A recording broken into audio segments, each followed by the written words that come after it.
Welcome back into another edition of Prime Sports World. Happy Tuesday, everybody. Hope you're all having a very nice day. It's still rainy and super cold here in Fort Wayne, Indiana, so that's been kind of fun.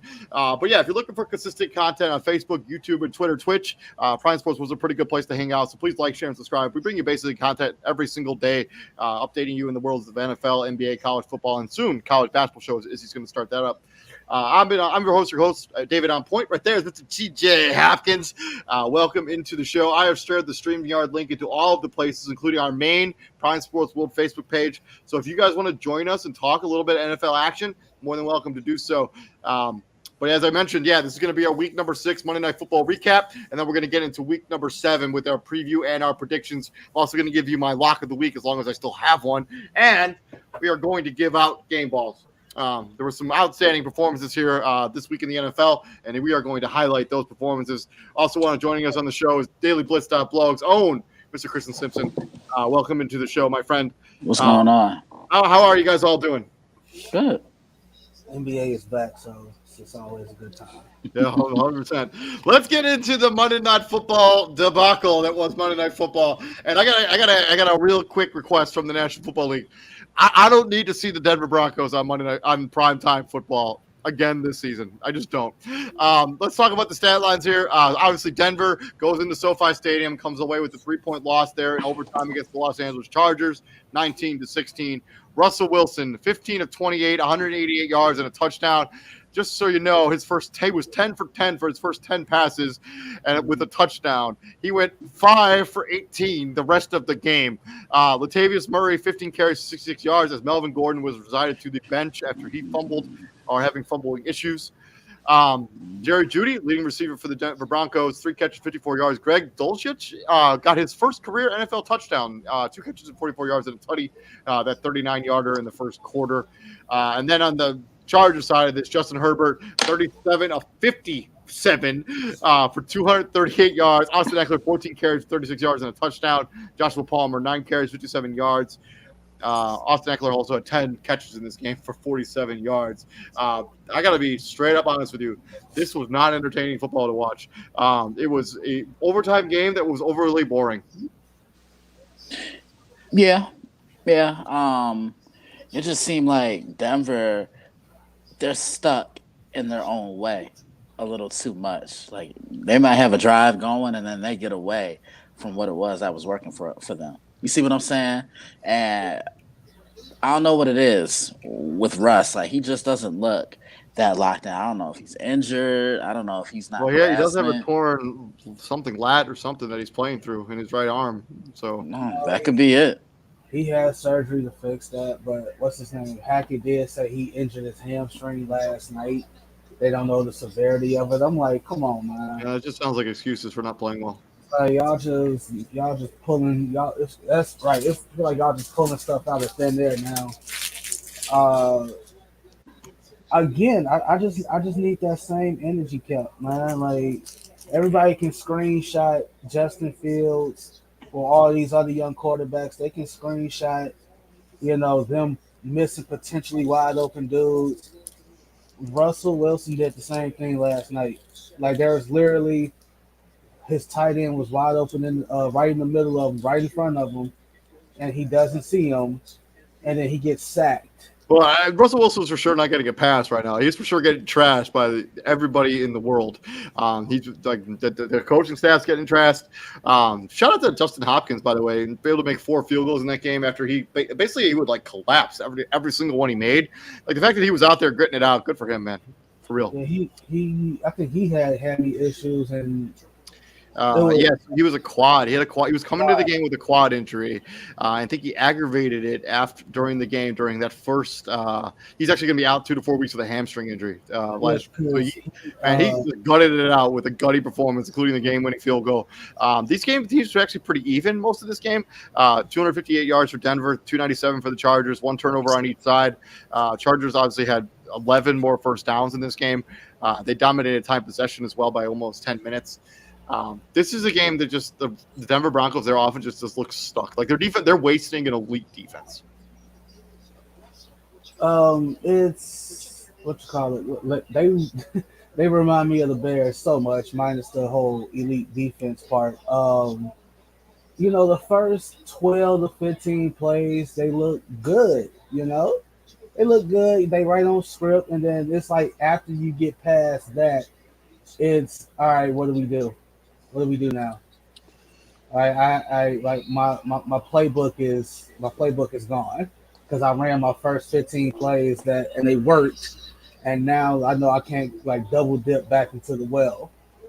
But that's why you made it. That's why you made a trade for Russell Wilson, right? Like I can see like Drew Lock. You doing that with Drew Lock, and you still struggling because Drew Lock is a young quarterback and all that good stuff. Russ is a veteran. Like he's known for his improvisation. Yeah, I mean they're trying to like fit him into a mold, and it's not necessarily working. Also, this offensive line is just not good at all for the Denver Broncos. We talk about the Chicago Bears offensive line. This Denver offensive line might be as bad, if not worse, than the Bears offensive line. There's really no excuse for the weapons. I mean, he's got all the weapons on the outside, and the Chargers are actually pretty lucky that they played to Denver, and their offense looked as bad as it did because the Charger offense wasn't lighting up the scoreboard either. I mean, couldn't convert. And we resorted to kicking field goals instead of touchdowns. This would not have been a good enough performance to beat almost anybody else in the league besides the Denver Broncos last week. And Justin Herbert, 57 passing attempts, probably too many. With no touchdowns, right, bro? Like you threw the ball 57 times. You barely threw for 230 yards. Yeah, Denver was pretty obvious. Like Patrick Surtain is one of the best corners. He's already a lockdown corner, maybe one of the best in the NFL already. He basically shut Mike Williams down in this game. And I'll put that on the offense because you have to do your due diligence and be like, all right, we have to scheme Mike Williams open. Right, we got to get Surtain off of him because the Broncos had one corner, he had 4 pass interferences. Could have been a fifth. You obviously had your fish on the hook. You obviously had them. So why not do what the Packers used to do with Devontae Adams with Jalen Ramsey? Just move him all over the field, put him in better matchups, more favorable matchups, and they didn't do that. That entire game was like watching pulling teeth. It was terrible. It was just god awful. Yeah, I do not think they'll be. We're talking about that game at any time soon. Is like one of those all-time greats. But I mean, Denver. I mean, you're 2-4. I mean, this is not the start he wanted. To Nathaniel Hackett, this is for sure not the start he wanted as a head coach in the NFL. Something's got to give here because this offense just doesn't have it going, and they're wasting a. Yeah. You're right. Something does have to give. He's the problem. If we're being realistic here, like he is the main issue. You got to coach. I tell TJ this all the time. You got to coach a quarterback to his strengths, and how he's using Russell Wilson. That's not how he wants to be used, right? Like let him move the pocket, let him make their throws on the run. Let him extend plays with his feet. Stop trying to put him under center. Let him operate out the gun. That's where he has the most success. Not what you're seeing right now. Yep, 100%. Let's close this book on week number 6 with our NF game balls for week number 6. And I'll go first. Congratulations, Josh Allen. Prime Sports World game ball. 27-40, 329 yards, 3 touchdowns, and you hurdled the defender. You get the Prime Sports World game ball from me. David on Point Huffman. Josh Allen, good job for you. Christian. Let TJ go. Go ahead, TJ. I got to give mine to Marcus Mariota. It wasn't pretty, 13-14. You only threw for 129 yards, but you scored 3 total touchdowns. You got the upset of the week. Not of the week, but, you upset a 49er team that you probably had no business beating. Let's keep it a buck. No Cordero Patterson, no Calvin Ridley. This team just keeps finding ways to. No Deion Jones. You traded Deion Jones like during the game last week. You still, for sure they did. You just keep finding ways. Like you're still in it. You're still in this thing, right? So my game ball goes to Marcus Mariota. I'm going to the AFC North, Cincinnati. I'm giving it to Jamar Chase. 7 receptions, 132 yards receiving, and 2 touchdowns, including the go-ahead touchdown. He just told that dude, get off me, threw him in the club, and then took his ass to the end zone. Plain and simple. Yeah, I'm giving it to Jamar. Moving on from week number 6 to week number 7 in the National Football League. Let's start with Thursday Night Football, and hopefully we have a game where we see some touchdowns scored. We got the New Orleans Saints going into the Big Toaster, taking on the Arizona Cardinals. Both these teams are 2-4. Both these teams coming off of defeats. New Orleans fall into the hands of the Cincinnati Bengals. Arizona Cardinals fall into the division foe in the Seattle Seahawks. And the last time these two teams were supposed to play was August 27, 2021.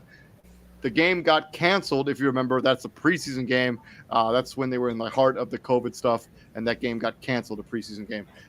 The time before that they played, it looks like it was in 2019, October 27th in 2019, where Saints won 31-9 against the Arizona Cardinals. Marquise Brown, probably done for the season. They did trade for Robbie Anderson yesterday or the day before. How do you guys see this one shaking out? New Orleans, Arizona in the Big Toaster. TJ.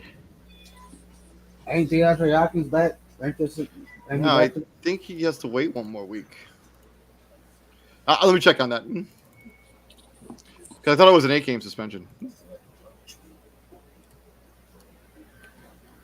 Well, even if he is, there's a good chance they still probably lose because his conditioning and whatnot ain't there. DeAndre Hopkins will be back. Well, I don't think they still might lose. His conditioning ain't where it needs to be because I don't even think he's been allowed to be around the team during this. No, he hasn't been. Nope. So he ain't been practicing with them. He ain't been doing none of that good stuff. They got to work in. They got to work in Robbie Anderson, who there's a good chance he might not even play for this game. There's no reason why the Saints shouldn't win this game. No Hollywood. Kyler Murray's going into this game with probably Zach Ertz being the number one target. I mean, DeAndre Hopkins might play, or he might not play. I don't know. That's a delicate situation right there. I'm gonna roll with. I'm gonna take the New Orleans Saints actually in this game. Yeah, I haven't really loved what I've seen out of the Arizona Cardinals so far this season, especially on offense. And their defense is kind of questionable at best. I mean, Budda Baker's been basically non-existent so far this season. The guy is supposed to be one of the better safeties in the NFL. Look for this to be a big Alvin Kamara game. I don't know if Michael Thomas is going to be back. I don't know who the starting quarterback is going to be for the Saints. I imagine they'll keep rolling with Andy Dalton, but I really don't know. But yeah, give me the Saints. I think the Saints are going to win this game. Yeah, I agree with you guys. I'm taking the New Orleans Saints as well. I know their defense has been a little disappointing this year, but like you said, David, I just don't like what I've seen from the Arizona Cardinals either. And if they lose this game and they continue to lose games further on down the road for the remainder of the year, I think they're going to relieve Cliff Kingsbury of his duties. Got to. I think so too. I think this team has way too much talent to be this mediocre, and I think they're struggling even at mediocre at this point. From Thursday Night Football to Saturday, we have the battle of the 3-3 Atlanta Falcons and the 3-3 Cincinnati Bengals. Both of these teams are coming off a victory. Atlanta beating, Atlanta coming off that victory. San Francisco. Thank you. Cincinnati beating the New Orleans Saints. That game we just talked about. 3-3.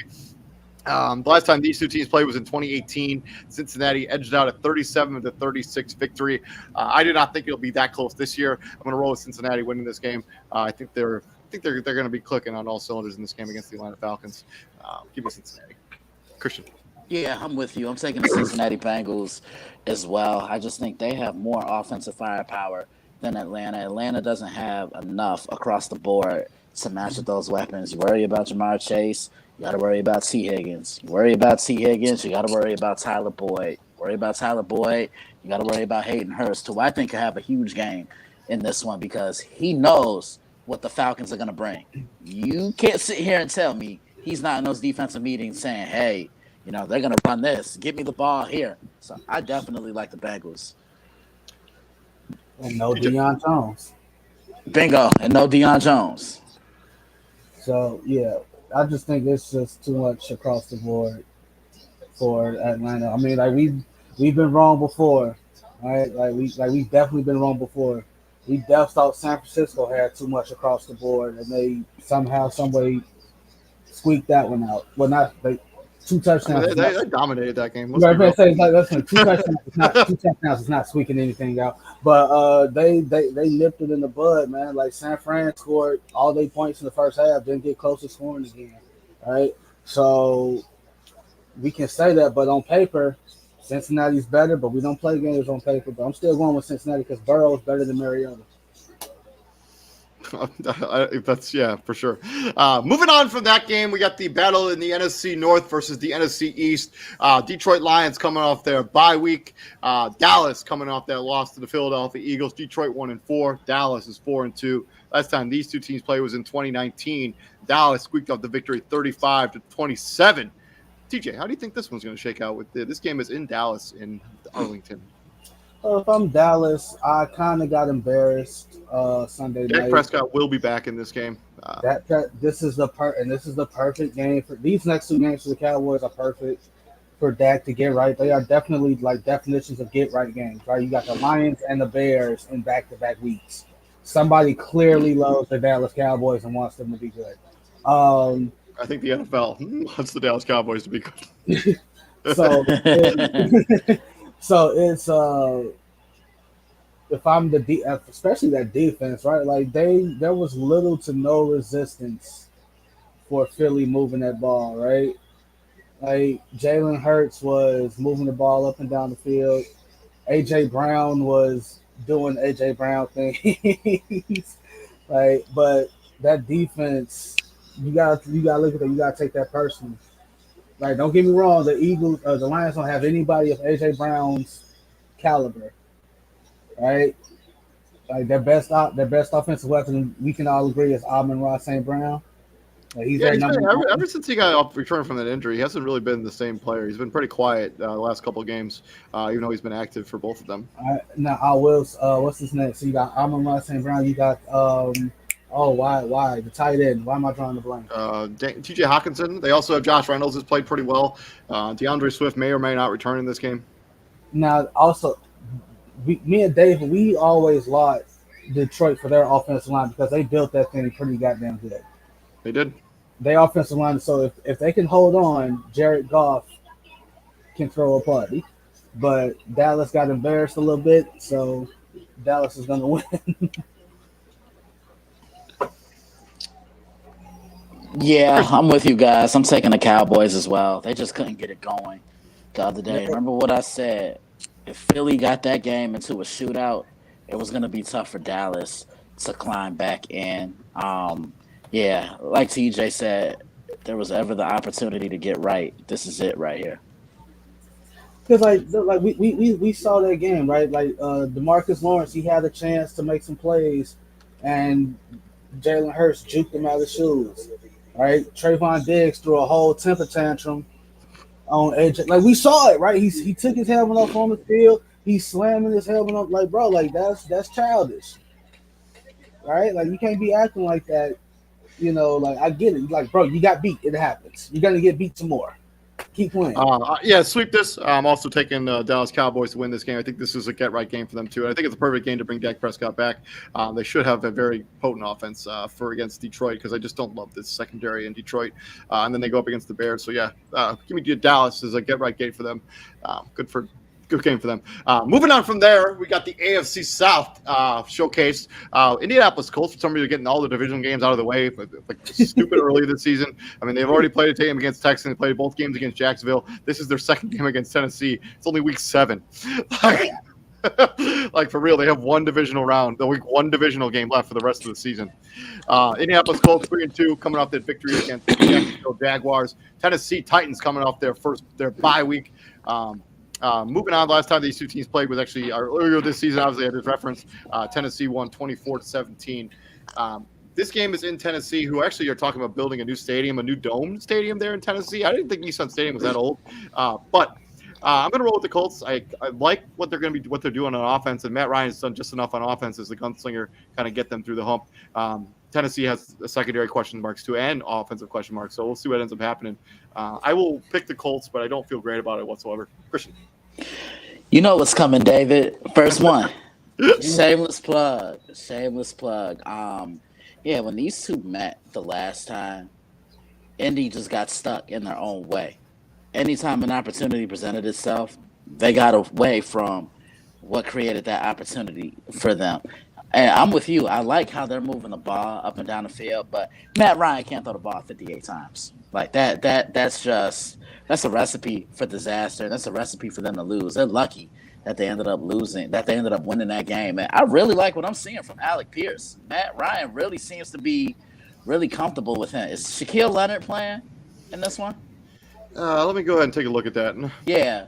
Yeah, and then as for Tennessee, they should have beat the Commanders by a lot more than they did. It took a Carson Wentz. So he had surgery on his broken nose that he suffered in week 4. If I was a betting man, I don't think he's going to play. Yeah. Find out who I have winning on Friday. TJ. Derrick Henry. All right. Moving on to the Green Bay Packers and the Washington Commanders. Green Bay coming at 3-3. Commanders at 2-4. Green Bay coming off that sort of devastating loss to the New York Jets. Commanders coming off that, somehow pulling off that victory against the Chicago Bears on Thursday Night Football. 3-3, 2-4. Last time these two teams played was in 2021. The Green Bay Packers won 24-10. Do you think this is going to shake out the same way? TJ. Well, I'll say this: the Jets don't have near the formidable front that Washington has. Right? They are littered. They are littered with first round picks, like across the board. Deron Payne, Jonathan Allen, Montez Sweat, Chase Young should be back for this game. Talk about a get right game. What better tune up game for Chase Young than to go up against a porous Green Bay line? And a non-mobile quarterback. Come on, man. So who are you taking to pick in the game, though? That's the question. I just told you who I'm picking to win the game. Stop being hard-headed, boy. Give him a team name. I just told him. He's so damn difficult for no reason. He's rolling with the Commanders, it sounds like. I'm rolling with Green Bay. Taylor Heineke's going to be making the start again for the Washington Commanders. This offense doesn't really look good with Carson Wentz anyways. Downgrading at quarterback, or I guess quote-unquote downgrading. Give me Green Bay to get off the schneid. A 2-game losing streak of snaps here against the Commanders. Yeah, I'm with you. I'm taking Green Bay as well. I think Aaron Rodgers has the best game of his of his season. Of this season. Why? What do you mean, why? Why? Like, okay. Do you trust Taylor Heineke? That's not no. Don't bring him up. You said answer the question. No. Answer the question. You said Aaron Rodgers is going to have his best game. Do you trust that Commander secondary? Answer it's yes or no. I mean, I trust that. I trust their front four. Okay, and if you trust that front four, but the secondary isn't doing their job in the back end, that creates separation for those receivers. Next game, David.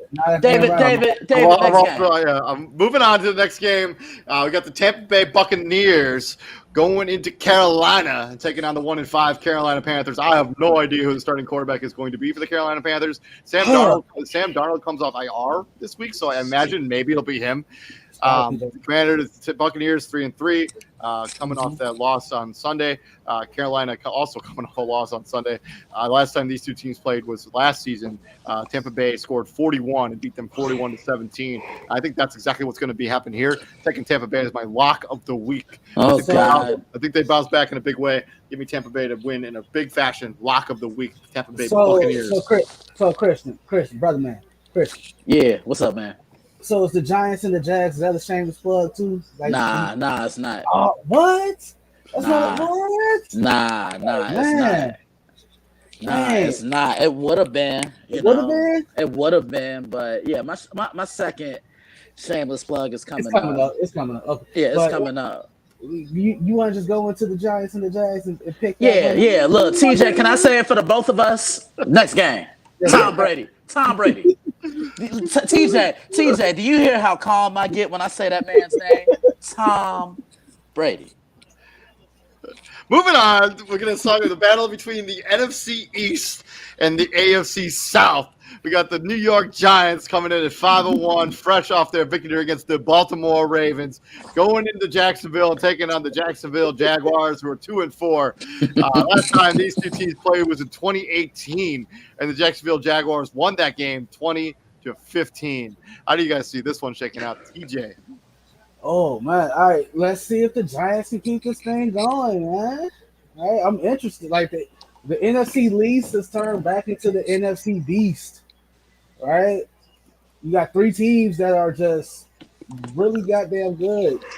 Obviously, the surprise of the three is the Giants. All right, like nobody expected the Giants to be 5-1 at this 5-1, right? 5-1. 5-1, yeah, 5-1. At this point, right? They are what, second in the East? Yep.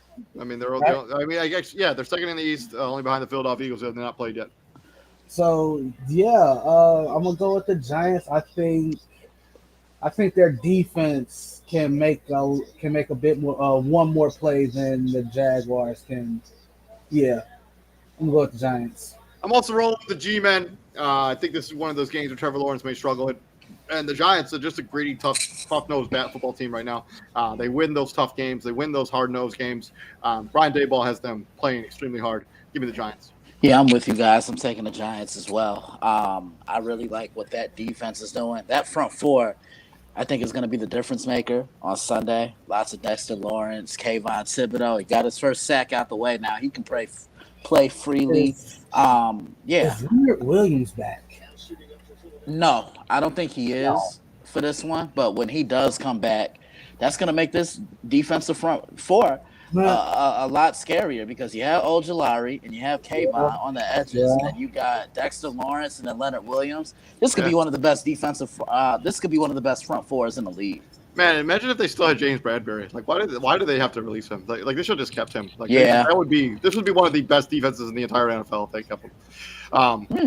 Because I was just gonna say real quick, like I think the situation that he's in now better placates to his strengths. Like I don't think Bradbury is the number one in the NFL. Sure, like, you're not wrong. He's definitely the two in a 1-2 punch. Moving on from this game, we got a battle between the AFC North. We got the Cleveland Browns coming off that loss to the New England Patriots, going into Baltimore and taking on the Ravens, coming off that loss to Christian's New York Football Giants. Cleveland 2-4, Baltimore 3-3. Last time these two teams played was last season. Cleveland edged out the victory 24-22, December 11th, 2021. How do you see this one shaking out, Christian? Well, I mean, Cleveland, you know what they're going to do offensively. You know, they're going to establish Nick Chubb. They're going to establish Kareem Hunt. And hopefully that opens up the passing game for Jacoby Brissett. I think Amari Cooper could have a big game because I still don't trust this Baltimore secondary. They're still giving up big play after big play down the field. I mean, Baltimore had problems with the Giants offense the other day with their running the football and not being able to contain Saquon Barkley. You got a top 3 running back coming into town this weekend in Nick Chubb. They're going to feed him, and they're going to feed him until you can stop him. Baltimore, on the other hand, can y'all hold a lead? I'm starting to think John Harbaugh is starting to lose his team a little bit. You've blown 3 leads within your first 6 games. I mean, they've had double-digit and they had double-digit leads. The one against Miami, the one against Buffalo, and then Sunday and East Rutherford against the New York Giants. Whenever these two play, it's always a gritty game. It's always hard-hitting and physical, and I think we're going to see that again. I think it comes down to a field goal, and I'm going to lean toward Baltimore. Yeah, I'm going with Baltimore, too. I think that Nick Chubb's going to get his rushing yards. I think he'll have a big game. But I just don't think Jacoby Brissett has the arm talent to really push. Although Amari Cooper has been solid so far this season, or at least relatively solid. I just don't think they have the offensive weapons to push Baltimore the way the other teams that they've lost games to. I think even the Giants, I think, have more talent on offense right now than the Cleveland Browns. I'll take Baltimore, but would I be surprised that Cleveland won this game? No, I wouldn't be. TJ. I don't trust. Well, obviously, Christian can say Amari Cooper can have a big game, but Jacoby Brissett is still throwing the ball. And the Ravens secondary can be terrible, but Jacoby Brissett is still throwing the ball. I'm going to Ravens. Yeah, they've had some tough losses this week. So I mean, in general, but I think they can come together and get this one. The whole Harbaugh losing the locker room thing. I don't know about all that. I don't. It's cool to talk about, like it really is, but I think if they was to lose this game, then I think you can start having that conversation. Yeah, I agree with you. I think Harbaugh's. I think he's still one of the top 10 coaches in the NFL for sure. Moving on from this game, we got the New York Jets going into Mile High, taking on the Denver Broncos. New York Jets at 4-2, coming off that win against the Green Bay Packers. Denver 2-4, coming off that loss to the Chargers on Monday Night Football. Last time these two teams played was in December 25th, 2021, and the Denver Broncos blanked the New York Jets 26-0. I do not think that'll be the case in this game. I'm actually going to roll with this be my upset special, if it even considered an upset. I'm taking the New York Jets to actually win this game. I haven't liked it all what I see out of Denver, especially on offense. They are wasting an elite level defense, and if they don't get it right, this season's going to be lost real fast. And Nathaniel Hackett, he may not make it through the season. We might be seeing an Urban Meyer situation. I got the Jets winning this game. Is a semi-upset special. TJ. I wouldn't even call this an upset though. I just think that the narrative around these two teams, you would expect the Broncos to be better at this point, right? Yeah. Like obviously, these teams are the scripts are flipping, right? Yeah. We expected the Broncos to be 4-2, 5-1, whatever, right? Yeah. And we expected the Jets to be 2-4, 1-5, 2-3, whatever. I mean, not being able to find their ground on offense, not be able to find their footing, get stagnant, get stagnant. Yeah. So, yeah, like when you're a young team like the Jets are, and you can go into a hostile environment like Lambeau Field, right? Like let's be honest, Lambeau Field is one of the toughest places to play. When you can go in there and you can shut that fan base up, you can quiet them. Yeah, you can go and you can take your show on any road.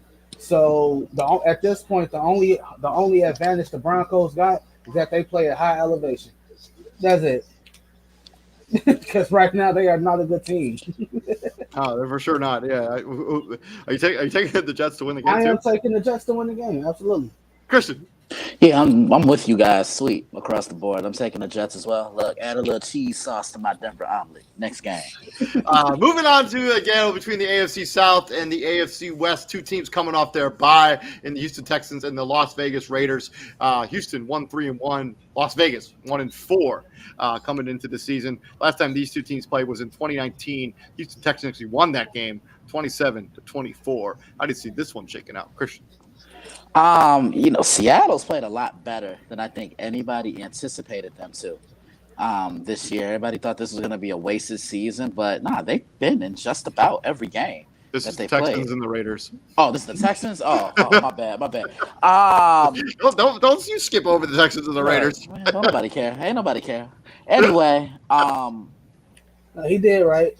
Yeah, I did. I know I did, but look, for professional purposes. Like a pick. Okay. All right. God damn, you can't. Damn, right. He don't never let us have fun, CJ. No, this is the No Fun podcast. Damn. He gonna have to see me after this damn Watch broadcast. Watch this, Chris. I'm trying to keep the black man down. I swear to God. Anyway, I'm going to reluctantly take the Raiders. As we talked about, this is the game is against two teams that nobody cares about and are going nowhere. I do think the Raiders have more talent. I think they'll win the game. Yeah, I'm with you. I'll take the Raiders, but I'm not saying it convincingly. I think the Raiders. I'm going convincingly. The Raiders got to win. The Raiders going to win this game. I think that loss to Buffalo, because now that they Kansas City lost to Buffalo. Chargers are back in it. They're tied for first. Yeah. The Broncos can't get it. Broncos can't get this right, so they still dead last. So if I'm the Raiders, right, I can literally get right back in this thing. Like I'm there. I'm right there. So I win this game, I win my next game. I'm still in this conversation. So we already said the AFC West was going to be some kind of a dogfight. Yeah, it is what it is at this point. So yeah, the Raiders are going to win this game. Moving on to a matchup that many people didn't realize they were going to be this close. So Seattle at 3-3, coming off the victory against the Arizona Cardinals. The Los Angeles Chargers at 4-2, coming off that victory against the Denver Broncos on Monday Night Football. The last time these two teams played was August 28, 2021, which I think is preseason. Seattle beat the Chargers down 27-0. How do you guys see this one shaking out? Christian, go ahead. Okay, like I said before, Seattle's played a lot better than I think a lot of people expected them to. I think everybody kind of expected them to struggle. The season was going to be a wash, and they were going to rebuild life after Russell Wilson. But whoever would have thought that Russell Wilson's former team is doing better than his current team right now? No, it might not be a lot, but think about it. Seattle can run that football. The Chargers struggle to stop the run. Right? You don't know. I mean, look. Like I said, man, Denver couldn't beat their way out of a brown paper bag. I'm gonna go Seattle here. I think Seattle's gonna run that ball. The Chargers are gonna have trouble stopping it, and I think Geno has a big game. I'm gonna go with the Chargers. I just think that the Seattle Seahawks defense is not good at all. I think that this will be a get right game for the Chargers and their offense. I also think Keenan Allen potentially comes back in this game. So he's been a big missing part of what the Chargers like to do on offense. He's the kind of the glue that holds everything else together. I think he comes back in this game. I think the Chargers offense gets right. This could be a comeback to earth moment for the Geno Smith era of the Seattle Seahawks offense. I think he might get exposed a little bit here because of the pass rush that the Chargers have. Because Bosa's going to come back at some point. I don't think it'll be at this game, but some point at this season he may come back. I'm going to roll with the Chargers to win this game. There you go. Obviously, like the Chargers, they left much to be desired against the Broncos, right? Like Justin Herbert was supposed to throw a party. I mean, he kind of did, but it wasn't a fun party, right? That was and y'all know this. That was one of those, hey, who all gonna be there kind of parties, right? Like you want to hear the guest list before you decide you want to go, like that kind of party, right? And it's like that's the kind of party he threw against the Broncos. Hopefully Keenan Allen is back for this game. Hopefully. He was pretty close to being back last game, so I imagine he'll be back for this game. Right, barring any setbacks, which I don't expect to happen. So yeah, give me they get their 1-2 punch back. Well, three-headed monster, because Gerald Everett is a very good tight end. Yes. Yeah, give me the Chargers. Moving on to the final game before we get to the primetime matchups, which neither of these games in primetime I'm really all excited about. Kansas City going into Levi's Stadium and taking on the San Francisco 49ers. Kansas City coming off that loss to the Buffalo Bills. San Francisco coming off that loss to the Atlanta Falcons. And you know what the last time that these two teams played, right? A game that mattered, right? Mm-hmm. In the Super Bowl in 2020, where Kansas City won that game 31-20 over the San Francisco 49ers, a game that if Jimmy Garoppolo doesn't overthrow Emmanuel Sanders, they win that game. They win the game. They win that game in the Super Bowl. But how do you see this one shaking out? Both these teams coming off of losses. The San Francisco coming off a pretty bad loss, and their offense didn't look good in that game at all. Christian. Go ahead, TJ. Go ahead, TJ. Go ahead. You got it. This is shameless plug number 2. Kansas City, I still don't trust their red zone defense, but their defense overall didn't look bad on Sunday. I mean, they held a pretty prolific Buffalo offense to 24 points. That's not bad considering, they can light up the scoreboard. They can score 30 on you any given Sunday, whenever they play, in a heartbeat at that. But this Chiefs offense doesn't scare me like it has in years past. Okay, after Kelsey, as TJ always says, Kelsey is the number 1 receiver. But after Kelsey, who else scares you on that offense? Is it McCole Hardman? Juju kind of came into his own on Sunday against Buffalo. But yeah, they got to make a move for somebody. This is where a guy like, I don't know, that dude that played for the Rams last year, I think will fit in perfectly for Kansas City, Odell Beckham, because look, he'll give them that weapon down the field. I'm just not sure when he's going to be even cleared to even play football. I think he wants to wait until he's fully healthy to join a team. Next month in November. Yeah, next month do make like 8-9 months. 9 months. Yeah. Then you look at San Francisco, and you just saw how much they really miss Nick Bosa. Remember, like I said yesterday, he's the Aaron Donald of this offense, because they build that offense. The Aaron Donald of that defense, and they build that defense around him. And it's just amazing how one guy's presence can make all the difference. I preview this one tomorrow, so stay tuned. I'm going to reluctantly take Kansas City. San Francisco just seems like a team that's wildly inconsistent on both sides of the football, on offense and defense. And I think, the Chiefs, they did lose that game to Buffalo, but their offense has been super prolific, even without Tyreek Hill. And I don't think the San Francisco 49ers have the answer for Travis Kelce. Nobody's had the answer for Travis Kelce so far this season. He's done basically whatever he's wanted all season long. I look for that to continue. I'm taking Kansas City. TJ. Yeah, I just think the 49ers are just too beat up right now, especially for a matchup this prolific. I just think they're just too beat up. Right? No, as far as I'm concerned, no Trent Williams is going to be available for this game. So you don't really have the solid offensive line blocking that you probably would have.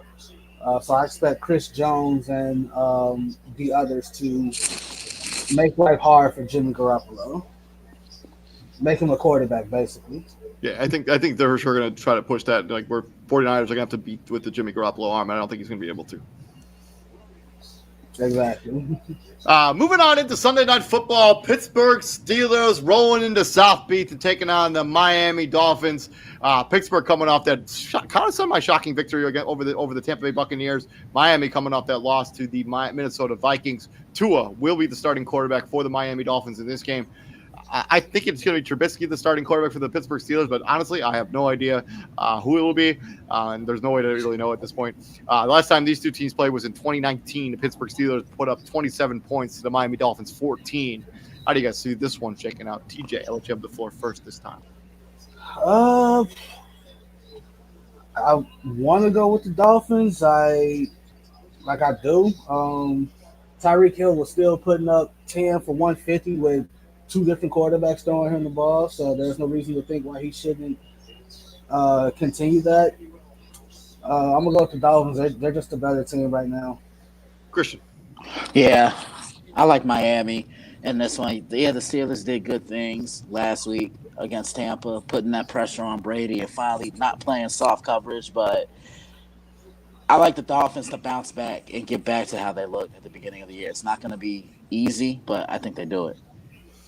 I'm also going to sweep this. I'm going to roll with the Miami Dolphins. I honestly, I think either one of these two teams could win this game. I'm not totally sold on Miami. I think the Steelers could be one of these. Actually, no, I'm going to roll with the Steelers. I'm going to pick the Steelers. That's one of my upset specials. I haven't liked what I've seen out of Miami, especially the way they've managed Tua. I mean, if he takes another shot during this game, I mean, that could be the end of the season. That could be it. That really could be it. For sure. And I mean, I don't know if TJ Watt's going to be back for this game. He's been kind of close the last couple games, so maybe he'll be back in this one on a primetime stage. Look for him to cause a little bit of ruckus if he does return. Mika Fitzpatrick should also return for this game. I don't think back from a torn pec that fast? Yeah, I mean, they talked about him only missing, this will be week 6. I mean, eventually he could come back next week. Yeah. We'll see. I'm going to roll with the Pittsburgh Steelers, actually. I think they found some momentum. They beat a good Tampa Bay team. This is my upset special, Pittsburgh going over the Miami Dolphins. Right. And then moving into Monday Night Football, the Chicago Bears are back on prime time, coming off that loss against the Washington Commanders on Thursday Night Football. They go into New England fresh off their victory against the Cleveland Browns, who are 3-3. The last time these two teams played was October 20th, 2018, where New England put up 38 points and beat the Chicago Bears 38-31. How do you guys see this one shaking out? If I was a betting man, I think Mac Jones will be the starting quarterback for the New England Patriots. He was semi-close last week to returning. I think they'll give him back the reins to that offense this week. I would stick with Bailey Zappi. Well, if it ain't broke, don't try and fix it. I mean, I guess. So, Look, he hasn't been bad. Okay, so why bring him back? I like New England. The Bears don't stand a chance in this one. Why is this even a Monday night game? Don't nobody care. I'm bad. I have no idea. I would rather see San Francisco. Don't nobody care. The Chiefs and 49ers on Monday night. Ain't nobody care. I'd rather see the Broncos and the Ravens. Y'all know exactly why this is a Monday night game. Why? It's supposed to be Fields versus Mac Jones. Ain't nobody care. And watch. And watch. Ain't nobody care. Ain't nobody care. Bro, like they had that rematch against the college game where Mac Jones won in the college football playoff, right? In the first round. What? Didn't they match up in the college football playoff that one season? In the national championship, yeah. Ohio State and Alabama, and Justin got the brakes beat off him. Hey, it don't matter. Everybody get primetime games, right? It don't matter. It does matter. Don't. I'm actually going to take the Bears to win this game. I don't care who the starting quarterback is for the New England Patriots. Their offense doesn't scare me at all. I don't expect Damian Harris to play in this game. Give me the Bears to win this game. Same. I am doing a little bit of a homing thing. Like I'm rooting. I'm picking the Bears because I want the Bears to play well and win the game. This screams. I mean, the Patriots defense is not a defense that scares me at all. Like I don't necessarily think they have a great pass rush. I don't think they have great cornerback play. This is a game where Justin Fields could have a get right game and have to move the ball a little bit on offense. Yeah, I'm with you. Yeah. Were we all taking the Bears? No, I'm taking New England. I'm taking New England. You're not sipping the Kool-Aid, Christian? Nah. Look, y'all all sipped the Green Bay Kool-Aid last week against the Jets, and how that worked for all y'all. No, they didn't. No, they didn't. I didn't pick Green Bay to win that game. Oh, you did pick the Jets. That's right. I did. I did pick the Green Bay Packers to win that game. And luckily, I didn't make that my lock of the week because 14 people lost their block of the week that week. There are only 18 teams left. There are only 18 people left, and I'm one of them. TJ, I was disrespectful. My apologies, bro. Yeah, that's been our week 7 preview and predictions. Please like, share, and subscribe to the podcast. This has been our week 7 Monday Night Football reaction recap. Week 7 preview and predictions. I've been David Huppin. Right there is Mr. Kristen Simpson. Right there is Mr. TJ Hopkins. Thank you very much for joining us. Tomorrow, we're going to be doing our Fantasy Football Weekly show, and then me and TJ are going to be doing our NBA season preview show where we predict all of the various awards in the NBA, and we predict who's going to be hosting the Larry O'Brien Trophy. So you don't want to miss that content as the NBA kicked off today, and that game that's happening right now against the Boston Celtics and the Philadelphia 76ers is getting interesting. So I'm going to go ahead and watch that game because I have not had a chance to watch any basketball action so far today because I was busy all day, and then I went to the gym, and now I'm busy doing this.